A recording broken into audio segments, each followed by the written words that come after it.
Dana hibah saya sudah identifikasi, kemudian saya sudah pilah-pilah mana hibah mandatori, mana yang bukan mandatori, mana yayasan yang kemudian mana hibah di bawah 100 juta, mana hibah di bawah 500 juta, mana hibah di atas 500 juta, mana hibah di atas 1 miliar, mana hibah di atas 5 miliar, mana hibah di atas 40 miliar. Saya sudah punya identifikasi itu. Dalam waktu dekat kami akan melihat dari sisi aspek auditnya.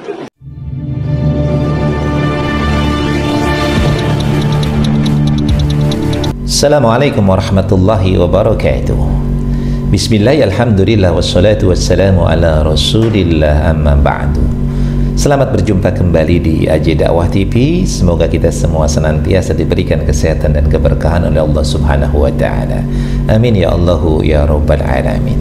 Di video kali ini kita akan membahas tentang Kang Deddy Mulyadi, di mana Kang Deddy Mulyadi menyatakan bahwa dana hibah untuk sementara akan dihentikan dulu dan kemudian akan dievaluasi dan diaudit, sehingga dana-dana hibah yang sudah dikeluarkan itu kemudian bisa diefektifkan agar tepat sasaran kemana dana hibah itu seharusnya, siapa yang berhak untuk menerimanya.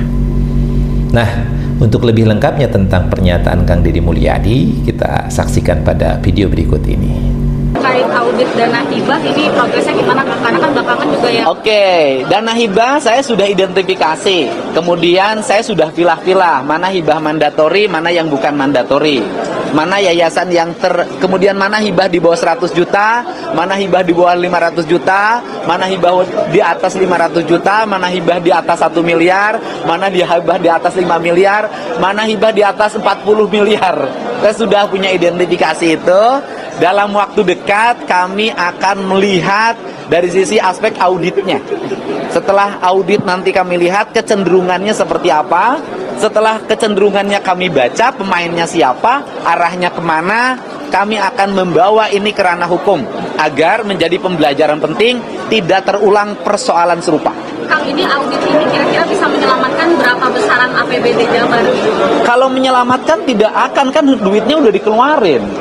Paling mereka harus mengembalikan, kan gitu loh. Ada dorongan beberapa. Ya kalau nanti ditemukan bahwa auditnya ternyata SPJ-nya fiktif, ya pidana korupsi, kan gitu loh. Tetapi yang paling utama adalah menyelamatkan keuangan Provinsi Jawa Barat ke depan.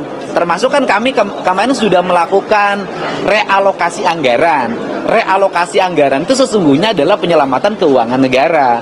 Melakukan penundaan terhadap belanja hibah yang kemarin pernah diramaikan itu, sesungguhnya kami lagi menyelamatkan keuangan itu agar belanja hibah ke depan tepat sasaran, tidak jatuhnya pada itu juga, besarannya terukur, dan lembaga-lembaganya jangan sampai ada lembaga dadakan. Karena sistem menyimpannya bukan hanya di dana hibah, simpan menyimpannya itu ada dititipin di lembaga ini, ada dititipin di lembaga ini, ada dititipin di lembaga ini, lembaganya ada yang disimpan di lembaga yang berada di Provinsi Jawa Barat, ada yang di kabupaten kota. Dan kan saya sudah tahu alurnya ini semua, sehingga yang muncul ke permukaan itu adalah dorongan ketidakpuasan politik atas kebijakan-kebijakan yang saya buat, yang kebijakan itu sesungguhnya untuk menyelamatkan keuangan daerah Provinsi Jawa Barat agar melahirkan keuangan yang transparan, akuntabel, dan berkeadilan. Demikian tadi pernyataan Kang Deddy Mulyadi yang pada intinya bahwa Kang Deddy Mulyadi sementara waktu akan menyetop dana hibah sampai kemudian diverifikasi dan diaudit. Dan apa yang dinyatakan oleh Kang Deddy Mulyadi ini kemudian mendapatkan respon dari Profesor Karim Suryadi. Beliau ini adalah Ketua Guru Besar UPI, yang intinya bahwa Profesor Karim Suryadi ini menentang apa yang disampaikan oleh Kang Deddy Mulyadi. Nah, kita lihat bagaimana statement dari Profesor Karim Suryadi ini dalam video berikut ini. Saya membaca janji-janji dia dan saya catat janji-janji dia. Misalnya, dia akan tata rumah-rumah agar misalnya tidak menjadikan sungai itu alat membuang sampah. Sampai sekarang belum kedengaran. Beliau ini suka banget ngurusin sekolah, guru gitu ya. Sampai anak nakal ngurusin rumah tangga. Pertanyaan saya, teori mana yang menjelaskan bahwa pendidikan karakter itu dilakukan pada usia remaja? Nggak ada. Pendidikan karakter itu pada anak usia dini, paling-paling SD gitu ya. Kalau sudah remaja begitu ya kenakalan remaja, bukan pendidikan karakter istilahnya. Maaf kalau saya sebagai pendidik tidak menemukan teori baru soal karakter. Pendidikan karakter itu anak usia dini gitu ya.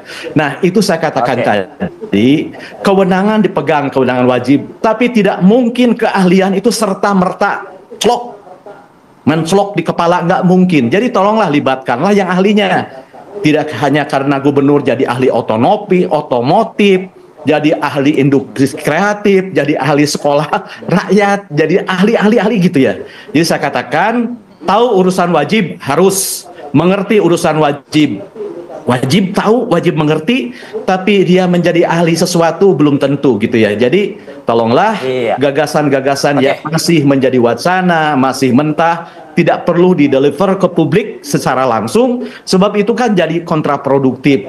Kalau sekedar misalnya membangun kesadaran bahwa ada masalah, sudah cukup gitu ya. Jadi pabrik kecemasan kita ini sudah tanpa batas menurut saya. Jadi sekarang itu justru bagaimana sedikit-sedikit sajalah, bagaimana misalnya janji beliau untuk menyelesaikan masalah dasar Jawa Barat selama 2 tahun. Nah itu yang ditunggu sebenarnya. Masalah Jawa Barat banyak kan, pengangguran, kemudian masalah kemacetan, banjir gitu ya. Kota Bandung saja banyak, Bekasi banyak. Belum lagi masalah selatan, utara yang kesenjangannya lebar banyak gitu ya. Jadi jangan terlalu yang kecil-kecil, yang sensitif, sebab ya pasti kita tahu ya, medsos ini kan punya echo chamber. Jadi ya itu harus dipelihara kan, sama seperti kita memelihara kekuatan gaib yang harus pakai sesajen. Netizen juga butuh sesajen, dan sesajennya adalah hal-hal yang kontroversial. Dari video tadi kita bisa melihat bahwa Profesor Karim Suryadi ini tidak setuju dengan apa-apa yang dilakukan oleh Kang Deddy Mulyadi. Bahkan bukan hanya masalah penghentian dana hibah saja, bahkan beliau pun sangat tidak setuju dengan program pendidikan militer. Nah ini kita perlu menilai, ini profesor ini ada apa gerangan kok tidak setuju dengan analisa-analisa yang terkesan analisanya ini tidak menunjukkan bahwa dia seorang ahli pendidikan. Setelah ditelaah, ternyata dana hibah yang dikeluarkan oleh Provinsi Jawa Barat itu salah satu lembaga yang cukup besar menerima dana hibah itu adalah UPI. Ya 80 miliar hampir. Jadi UPI ini menerima dana hibah dari Provinsi Jawa Barat itu sebesar 80 miliar. Ini bukan angka yang kecil. Makanya dia kemudian mati-matian menentang Kang Deddy Mulyadi berkaitan dengan hal tersebut. Karena kalau seandainya dihentikan tentu, atau seandainya dipermasalahkan, tentu ini akan menjadi sebuah kerugian bagi UPI dalam pandangan Profesor Karim Suryadi. Nah, dari sini kita bisa menganalisa adalah bahwa yang pertama memang dana hibah ini merupakan dana yang cukup besar digelontorkan oleh Provinsi Jawa Barat untuk lembaga-lembaga yang memang berhak untuk menerimanya, yang perlu dibantu oleh pemerintah Provinsi Jawa Barat. Tetapi tentunya dana hibah ini harus juga tepat sasaran. Oleh karenanya Kang Deddy Mulyadi kemudian menghentikan sementara sampai kemudian dilakukan evaluasi dan verifikasi agar tepat sasaran. Nah, apa yang dilakukan oleh Kang Deddy Mulyadi itu sangat bagus dan sangat luar biasa, agar kemudian dana yang cukup besar dari Provinsi Jawa Barat ini kemudian tidak disalahgunakan. Maka kita setuju bahwa sementara dana hibah itu diberhentikan. Nanti baru kemudian ditinjau ulang mana lembaga-lembaga yang memang layak untuk menerima dana hibah tersebut. Kemudian berkaitan dengan Profesor Karim Suryadi, ya inilah namanya kepentingan. Yang kadang-kadang itu kepentingan itu menutupi profesionalisme. Kadang-kadang idealis dikalahkan dengan kepentingan. Nah, kalau kita lihat Profesor Karim Suryadi ini memang merupakan bagian dari UPI sebagai lembaga yang menerima yang sangat besar dana hibah dari Provinsi Jawa Barat. Maka kalau seandainya dana itu dihentikan atau dana yang sudah masuk kemudian diverifikasi dan ada indikasi-indikasi di dalamnya terjadi penyelewengan, tentu ini adalah sebuah kekhawatiran. Oleh karenanya Profesor Karim Suryadi ini kemudian menyerang Kang Deddy Mulyadi, menganggap program-program yang diluncurkan itu adalah program-program yang keliru, yang tidak tepat sasaran, yang bermasalah. Ini kan hal yang sangat luar biasa, yang seharusnya seorang profesionalisme, seorang guru besar itu harus objektif menilai, harus ilmiah menyampaikan, jangan lagi subjektif. Katakan yang hak adalah hak, yang batil adalah batil. Kulil haq walau kana murra, katakan yang hak, ya, katakan kebenaran walaupun kebenaran itu menyakitkan. Ini kan yang harusnya dipegang oleh seorang profesor, seorang guru besar. Malulah, sudah guru besar kok masih dikalahkan dengan kepentingan. Nah, mudah-mudahan ini bisa menjadi pembelajaran untuk kita. Mudah-mudahan video ini bermanfaat. Wallahu muwaffiq ila aqwamit thoriq. Assalamualaikum warahmatullahi wabarakatuh.